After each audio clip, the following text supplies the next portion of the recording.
ఏర్పాట్లు మనం చేసుకోవడానికి ఒక ప్రయత్నం చేద్దాం. దాని కొరకు మనం ప్రార్థన చేద్దాం.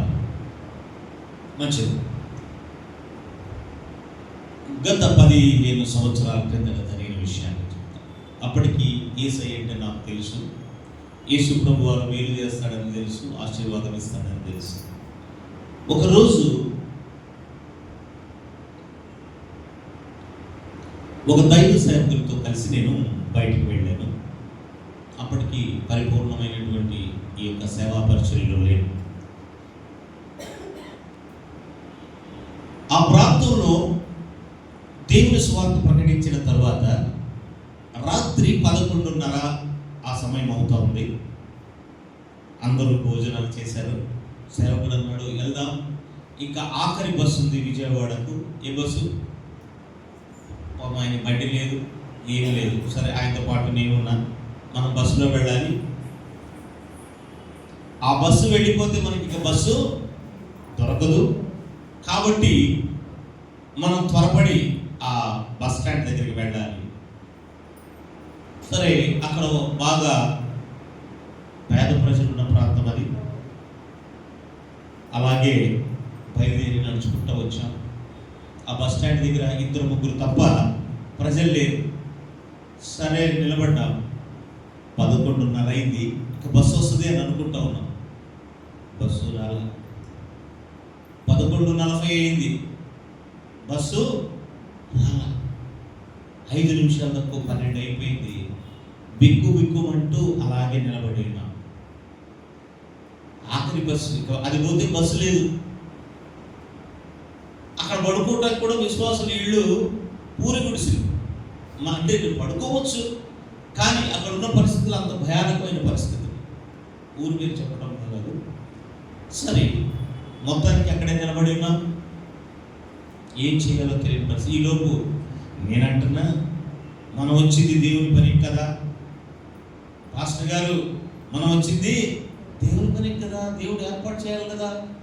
కొంచెం విశ్వాసం ఉన్న అప్పట్లో, పూర్తి విశ్వాసం లేదు. పాస్టర్ గారు అడిగి మాట్లాడటం కాదు. ఇదేంటి, ఎవరు నిలబడతాడు ఇంతసేపు? కూర్చోడానికి బెంచీలు లేవు, కుర్చీలు లేవు, కటికి చీకటి, పందులు తిరుగుతూ ఉన్నాయి, కుక్కలు అరుస్తున్నాయి. అలాంటి దూరంలో కుక్కలు అని అరుస్తూ ఉన్నాయి. నాకేమో చెమటలు పడతా ఉన్నాయి. బస్సు వస్తే బస్సు ఎక్కిద్దాం, జనాల మధ్యలో కూర్చొని వెళ్ళిపోవచ్చు కదా తొందరగా. మీకు తెలుసు కదా, చీకటి పడితే ఊరి చివర పల్లెటూరులో ఎలా ఉంటుందో వాతావరణం మీకు బాగా తెలుసు. సరే, పాస్టర్ గారు అన్నాడు ఒక మాట, ప్రతి అపజయాన్ని వెనుక ఒక విజయము దాగి ఓపిక తెచ్చుకో.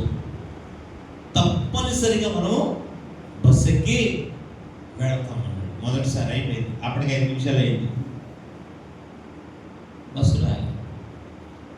పాస్టర్ గారు వెయిట్, నన్ను నాని అంటారు. నాని వెయిట్ చేయి. ప్రతి ఆలస్యం వెనక గొప్ప విజయం దాగి. ఏ విజయమయ్యా? బస్సు లేదు, ఏమి లేదు.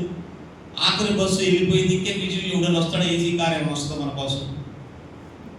వెయిట్ చేయి కదా. పిలిచిన వాడు నమ్మదగిన వాడు, మనల్ని ఇక్కడ నడిపించాడుగా, మళ్ళీ పంపిస్తాడు. విశ్వాసంతో ఉంటుంది. నాకు అధికారులో మంటలు వచ్చేస్తుంది, నొప్పులు వచ్చేస్తున్నాయి. ఇంకోసారి నన్ను పిలిస్తే మాత్రం బాగోదు. అసలు ఇంకోసారి నన్ను పిలవద్దు. పాయింట్.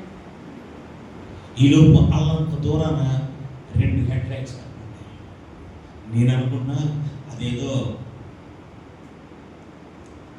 మంచి వెహికల్ వస్తుంది అనుకున్నా. సంకలు కొట్టుకున్నా. పాస్టర్ గారు ఇంకా చూసి ఒక చిరునవ్వు నవ్వు మొహంలో. నాకు కూడా ఇక విజయవాడ వెళ్ళిపోతామన్నంత 1000 క్యాండిల్ బలుపు ఆనందం వచ్చేసింది. అలా చూస్తూ ఉండగానే బుర్రుమని వెళ్ళింది మా ముందు నుంచి. ఏంటది? లారీ.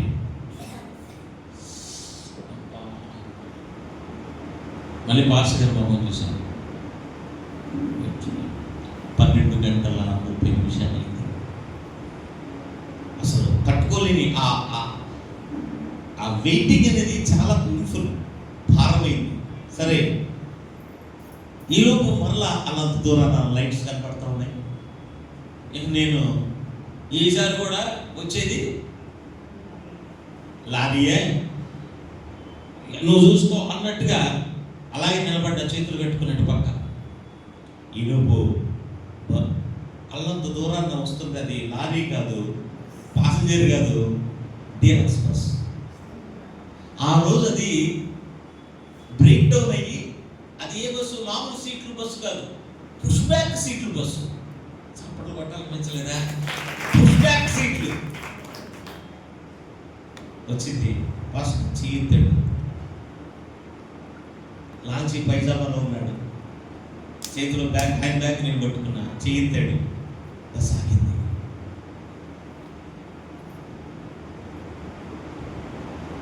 ఇలా చూడండి, కండక్టర్ టికెట్లు వచ్చి కాబట్టి ఎక్కడికి వెళ్ళాలండి?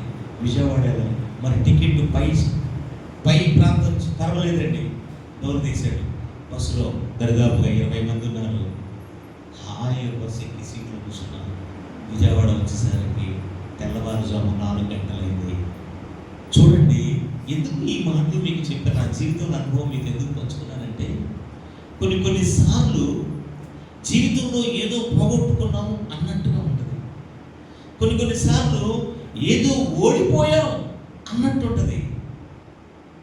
ఈ విజయం మన దగ్గర దాకా వచ్చి వెళ్ళిపోయిందే అన్నట్టు ఉంటుంది. కానీ మీ దేవుడు ఎవరో తెలుసా? ఆ ఆలస్యాన్ని అమృతంగా మార్చి మీ చేతిలో పోసేవాడు. దేవుని నామానికి స్తోత్రం కలుగుగాక. హల్లెలూయా, హల్లెలూయా. ప్రతి ఓటమిలో కూడా గెలుపును దాచి ఉంచే దేవుడు, ప్రతి ఆలస్యంలో కూడా ఆశీర్వాదాన్ని దాచి ఉంచే దేవుడు. చాలాసార్లు ప్రార్థన చేస్తాం కానీ జవాబు వచ్చినట్టే ఉంటుంది, కానీ రాదు. ఏంటి ప్రభువా, ఇంత ప్రార్థన చేసినా నా అనారోగ్య సమస్య తీరలేదు, ఇంత ప్రార్థన చేసినా నాకు రావాల్సిన దీవెన నాకు రాలేదు, నా ప్రార్థన తిరస్కారానికి గురైందా అంటూ ప్రభువును కూడా ప్రశ్నించేవారు లేకపోలేదు. నేనంట కేవలం మేలు మాత్రమే కాదు, కీడును కూడా తట్టుకోగలిగినటువంటి శక్తి మనకున్నప్పుడు దేవుడు దానిలో నుండి గొప్ప ఆశీర్వాదాన్ని మనకు అనుగ్రహిస్తాడు. హల్లెలూయా, హల్లెలూయా. ప్రియదేవుని బిడ్డలారా, చాలా మంది అనుకుంటారు అది దురదృష్టం, అది నాకే జరుగుద్ది అని అనుకుంటారు. నేనంట ఆ దురదృష్టమో లేదా ఆ నష్టమో లేదా ఆ ఆశీర్వాదం రాకపోవడమో నీకు మాత్రమే కాదు, ఈ లోకంలో ఉన్న ప్రతి జీవితానికి అది అన్వయించబడుతుంది. ఎందుకో తెలుసా? మనము నీతిమంతులు కాదు. ఈ లోకంలో నీతిమంతుడు ఒకే ఒక్కడు, ప్రభు అయిన యేసుక్రీస్తు. ఆయన రక్తము ద్వారా మనం నీతిమంతులుగా మార్చబడ్డాం. ఆయన తర్వాతే మనం. అంత గొప్ప దేవుడు మన పక్షంగా కార్యం చేయడానికి ఎల్లప్పుడూ సంసిద్ధుడుగా ఉంటాడు ఆయన. ఈరోజు ఇంత అద్భుతమైన ఆరాధన, దేవుని స్తుతి. నేను కొంతమందిని గమనించాను, 2-3 చప్పట్లు కొడుతున్నప్పుడు చప్పట్లు కొట్టలేకపోతున్నారు. ఎందుకో తెలియదు. నువ్వు చప్పట్లు కొడుతూ ప్రభు యొక్క సన్నిధిని ఆహ్వానిస్తూ గణపరిచినట్టు దేవుని నామానికి స్తోత్రం కలుగునుగాక.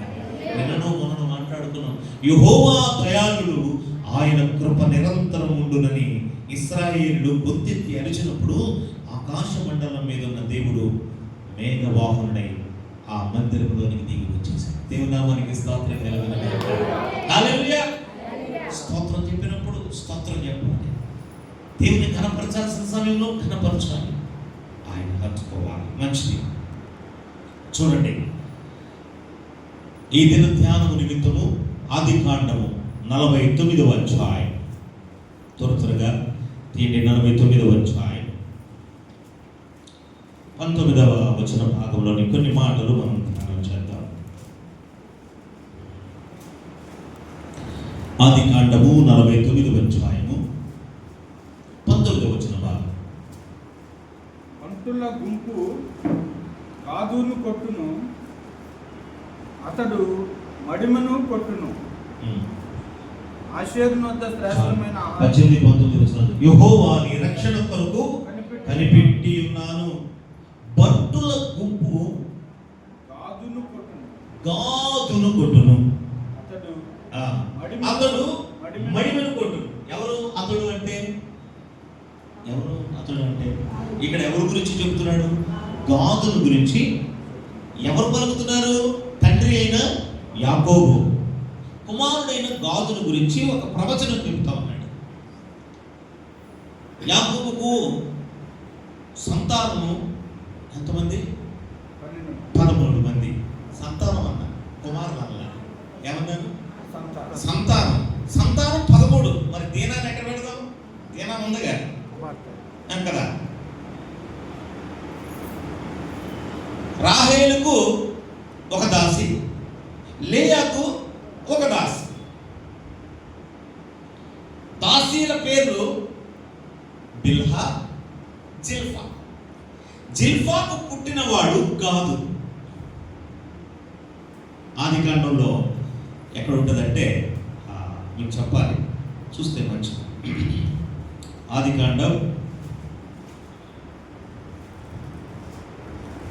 35వ అధ్యాయం 26 వచ్చిన భాగాలు.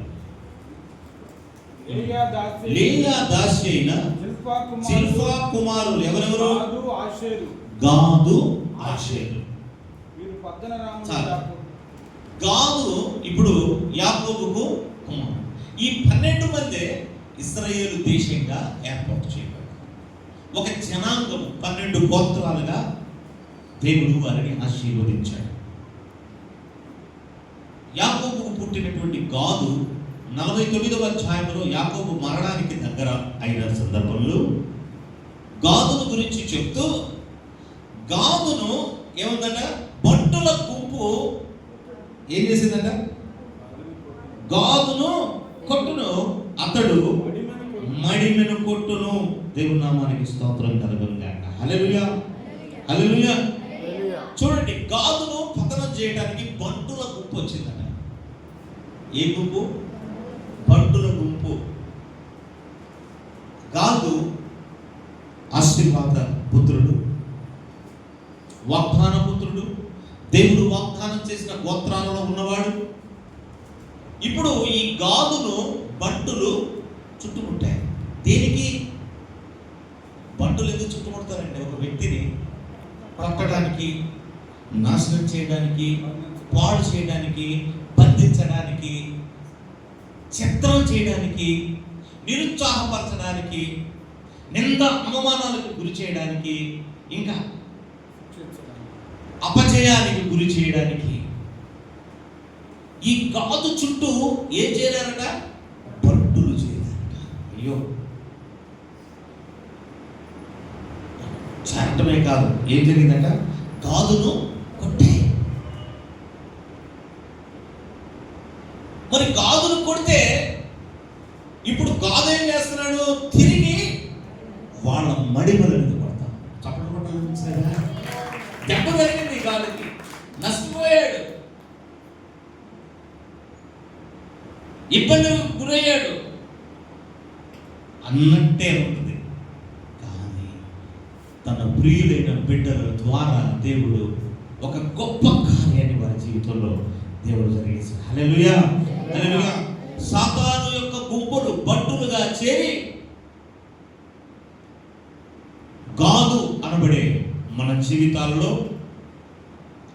ఆర్థికంగాను, ఆరోగ్యపరంగాను, ఆధ్యాత్మిక పరంగాను, కుటుంబాల పరంగాను వాడు మనల్ని కొడతాడు. వాడు కొట్టబడని వాడెవడు ఉండడు. అది ఎంత పెద్ద సేవకుడైనా దెబ్బలు తగులుతానే ఉంటాయి. వినండి బాగా, అయ్యగారు వాక్యం చెప్తారు కాబట్టి వాళ్ళకి దెబ్బలు తగలవు అని అనుకోబాకండి. ఈరోజు పొద్దున్నే ఇల్లు వచ్చాను. ఎక్కడికి వెళ్ళి వచ్చా? సుజాత రాయ్ గారి అల్లుడి యొక్క సమాధి మీద పుష్పగుచ్చం ఉంచి వచ్చాను ఈరోజు పొద్దున్నే. ఈ వాళ్ళ చర్చ చూస్తే ఎట్లుంటుందంటే సెంట్రల్ వేసి పోస్ట్ లొకేషన్, డబ్బులకి ఏం కుదరలేదు. కానీ బడ్డులు గుంపు ఏం చేస్తుందంటే పరిచర్యను పాడు చేయడానికి ఏం చేస్తుంది, పడుతుంది. అయితే మరలా మీరు చూసారో లేదు, కొట్టినప్పటికీ కూడా తన భార్య ఏం చేసిందంటే నిన్నటి దినాన్న ఓ ఘనమైన ఆరాధన జరిగించింది, దేవుని స్తుతించింది. అది ఏదైనా కానివ్వండి,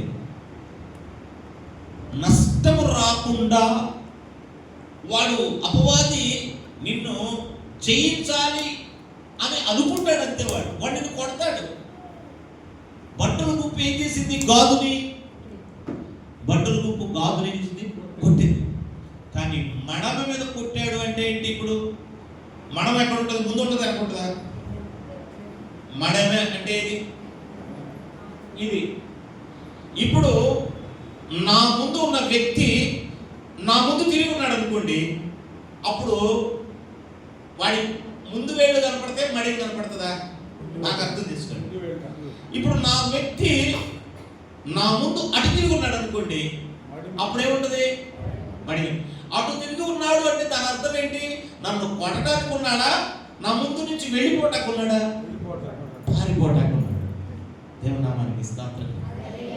పారిపోతున్న వాడిని మడిమ మీద కొట్టినటువంటి గొప్ప ఆశీర్వాదము గాదులకు దేవుడిచ్చాడు. దేవునామానికి స్తోత్రం. మనం ఎవరు తెలుసా? ఓడిపోయినట్టే ఉంటాం, కానీ గుర్తుపెట్టుకోండి, కష్టం మన మీద దాడి చేసినట్టే ఉంటుంది.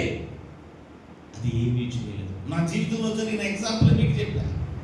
అమ్మో ఏదో అయిపోతుంది అనుకున్నాము, కానీ దేవుడు తన సహాయాన్ని పంపిస్తాడు. ఎంత అర్థం! దేవుని పిల్లలుగా బ్రతుకుతున్న మన జీవితంలో సాతాను ద్వారా మనం కొన్నిసార్లు పట్టబడతాం. ఏంటి, యేసు పిలుచున్నాడు, పరిచర్యకి వెళ్తున్నా, నాకు ఇంకా కార్యం జరగలేదు, ఇక నాకు పని అయిపోతుంది, నా వయసు అయిపోతా ఉంది, నేను ఓడిపోతున్నానేమో అన్నట్టుగా ఉంటుంది. కానీ ఏదో రీతిగా దేవుడు అంతిమంగా గాదులకు విజయం ఇచ్చిన రీతిగా దేవుడు నీ బ్రతుకులో గొప్ప విజయాన్ని ఇస్తాడు.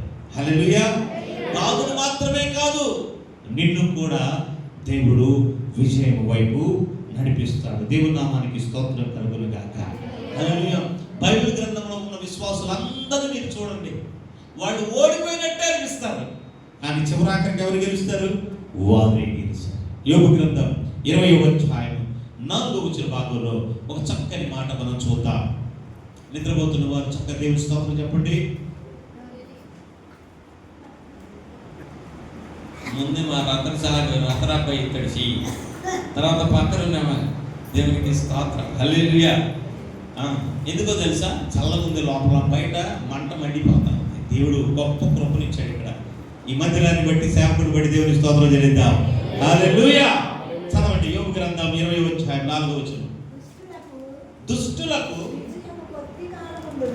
దుష్టులకు విజయము కొద్ది కాలమే ఉండును, భక్తిహీనులకు సంతోషము ఒక్క నిమిషం మాత్రమే ఉండును. హల్లెలూయా! ఆది నుండి నరుల భూమి మీద ఉంచబడిన కాలం మొదలుకొని ఇలాగ జరుగుతున్నదని నీకు తెలియదా? దుష్టులకు విజయము కొద్ది కాలమే ఉంటుంది. ఎంతకాలం ఉంటుంది? దుష్టులకు ఎంతకాలం ఉంటుంది? మరి దేవుని పిల్లలకి ఎల్లకాలం. హల్లెలూయా! దేవుని ప్రేమించే వారికి విజయం ఎల్లకాలం ఉంటుంది, దుష్టునికి విజయం కొంచెం కాలమే ఉంటుంది. ఈ మాటలు నీ గుండెల్లో నువ్వు దాచుకోవాలి. నాకు విజయాన్ని నా దేవుడు ఇస్తాడు. హల్లెలూయా! ఈ వాక్యం వింటున్న నా బ్రతుకులో కొన్నిసార్లు అల్లరి పోకైనటువంటి బంటుల గుంపు, సాతాను గుంపు వాడే పై చేయి సాధించినట్లు అని అనిపిస్తుంది, కానీ అంతిమ విజయము మనదే. దేవునామానికి స్తోత్రం కలుగును గాక. 17 ఏళ్ల వయసులో యోసేపును బంటుల గుంపు గోతులు వేసింది.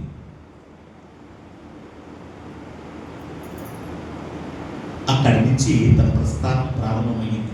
శ్రమలే, ఓడిపోయినట్టు అనిపించింది. చావుకు దగ్గరగా వెళ్ళిపోయాడు.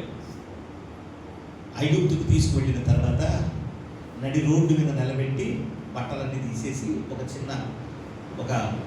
గుడ్డ ముక్క కట్టి బానిసను అమ్మినట్టు అమ్మటానికి ఒక కర్ర కట్టి నిల్చోబెట్టారు. పోతీఫరు వెళతా అలా చూసి ఈ యోసేపు ముఖం అంటుంది, పోతీఫరుని రా వచ్చి నన్ను తీసుకెళ్ళు, నీళ్లు దీవించబడుతుంది అన్నట్టుగా ఈ ముఖం కనపడతా ఉంది. దేవుని నామానికి స్తోత్రం కలుగును. ఆ పరిస్థితుల్లో ఏదో ఒక తెలియని ఆకర్షణ పోతీఫర్ని యోసేపునకు దగ్గరగా తీసుకొచ్చింది. అవునా కదా? రతన్ సింగ్ చూడగానే మాకు ఏదో ఒక ఆకర్షణ, హాగరమను చూడగానే ఏదో ఒక ఆకర్షణ, జోసఫ్ గారిని చూడగానే ఏదో ఒక తెలియని సంతోషం. అంటే వీళ్ళ పేర్లు మా పేర్లు తెలియదా మీకు అయ్యారంటే గుర్తుంటారు వీళ్ళే, తర్వాత ఒకసారి మర్చిపోతాం. అక్క జ్యోతక్క దేవునికి స్తోత్రం. హల్లెలూయా. కొన్నిసార్లు మీ పేరు మర్చిపోతూ ఉంటాం. యోసేపు చూడగానే పోతీఫరుకి వీడి ముఖంలో ఏదో, చాలా మంది అంటారు చూడు, ఈ అమ్మాయి దగ్గర ఏమీ లేదు కానీ ముఖంలో ఏదో ఒక కళం, ఈ అబ్బాయి దగ్గర ఏమీ లేదు కానీ ఏదో ఒక తెలియని కళం. నా దగ్గర కూడా ఏం లేదు, ఈ కోట్లు తప్ప. ఎప్పుడు వచ్చిన అయ్యారు కోటు వేసుకున్న కోట్లు మాత్రం ఉంటాయి.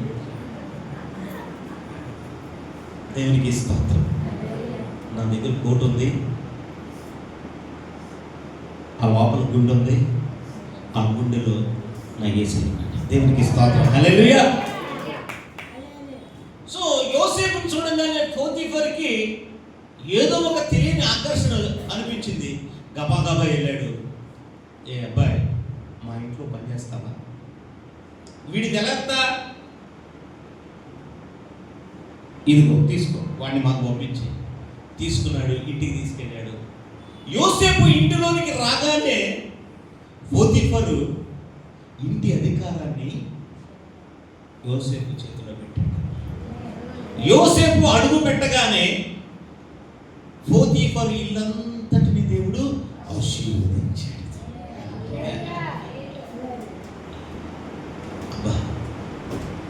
మరలా అక్కడ కూడా బంటుల గుంపు ప్రారంభమైందా లేదా? బంటుల గుంపు దాడి చేయడం ప్రారంభమైంది. మొత్తానికి తీసుకెళ్ళి జైల్లో పడేసి, యోసేపు అనుకోలే, ఏంటి నా బతుకు, తంతే గారెల పుట్టలో పడ్డాను అని అనుకున్నాను, ఈ నెల దేవుడు దీవించేశాడు అని అనుకున్నాను, ఆశీర్వాదం ఇచ్చేశాడు అని అనుకున్నాను. ఏంటి నా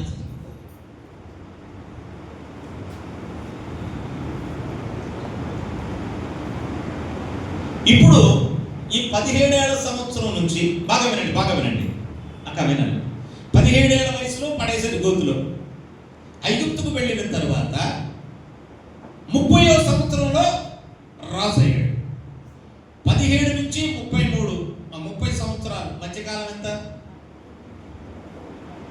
ఏమో అయ్యారు, మధ్యాహ్నం తిన్నాము, మంచి నిద్ర వస్తాం, ఏసీలో గాలి వస్తుంది, హాయిగా ఉంది, మీరు కథ చెప్తున్నట్టుంది. దేవునికి స్తోత్రం. హల్లెలూయా. అందరూ సార్ చప్పట్లు కొట్టండి గట్టిగా చెప్పండి. ఆగరమ్మ బైబిల్ మీద చేస్తుంది 30 - 17 13 సంవత్సరాలు బంటుల గుంపు గెలిచింది. ఏ గుంపు గెలిచింది? బంటుల గుంపు గెలిచింది. 13వ సంవత్సరం దాటిన తర్వాత 30వ సంవత్సరంలో అధికారం, ఆశీర్వాదం, దైవ దీవెన, దేవుని కృప, దేవుని యొక్క సమృద్ధి యోసేపుని వెతుక్కుంటూ వచ్చింది. దేవుని నామానికి స్తోత్రం కలుగును గాక. ఇప్పుడు బంటుల గుంపు గెలిచిందా? యోసేపు గెలిచాడా? యోసేపే గెలిచాడు. హల్లెలూయా, హల్లెలూయా. కాబట్టి ప్రియ బిడ్డలారా, ఒకవేళ నీ చుట్టూ ఉన్న పరిస్థితులు నువ్వు ఓడిపోతున్నావు అని అనిపిస్తుండగా, అంత అంతిమంగా నిన్ను గెలిపించేది దేవుడే. హల్లెలూయా, హల్లెలూయా. అపవాది చేత, బంటుల గుంపు చేత గాదు వలె నువ్వు కొట్టబడి, నష్టపరచబడి, ఇబ్బందుల పాలైనా నిన్ను విడిచిపెట్టని వాడు నీవు ఆరాధించే దేవుడు. హల్లెలూయా. చివరాఖరికి అంతిమ విజయం నీదే. ఈ రోజు కూడా వచ్చావు, ఏదో వాళ్ళు పిలిచారుగా వెళ్దాంలే కాసేపు కూర్చొని వాక్యం వెళ్ళిపోదామని వచ్చావు. కానీ రోజు దేవుడు నీతోనే మాట్లాడతావు. నీకు విజయాన్ని ఇవ్వడానికి దేవుడు ఇక్కడికి దేవుడు నిన్ను పిలిచాడు. హల్లెలూయా, హల్లెలూయా. పక్క చిక్కిపోయి, ఆర్థికంగా చిక్కిపోయి ఇక నేను గెలవలేము అని అనుకున్న స్థితిలో ఆ ఊబిలో నుంచి పైకి లాగగలిగిన వాడు నేను ప్రకటించే దేవుడు నజరేయుడైన యేసుక్రీస్తు. హల్లెలూయా. ద్వితీయోపదేశకాండం 33వ అధ్యాయం 10వ వచన భాగంలో ఒక మాటను మనం జ్ఞాపకం చేసుకుందాం. ద్వితీయోపదేశకాండం 33వ అధ్యాయం 20వ వచన భాగం.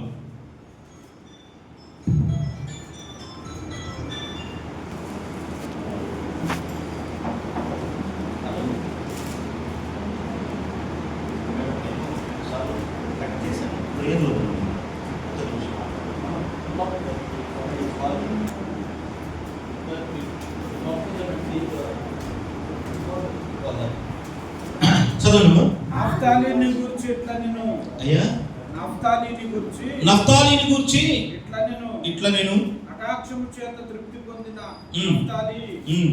యెహోవా దీవెన చేత మ్. నింపబడిన నఫ్తాలి, మ్. పశ్చిమ దక్షిణ దిక్కులను మ్. స్వాధీనపరచుకొనుము. మ్. ఆషేరును గురించి ఇట్లా నేను మ్.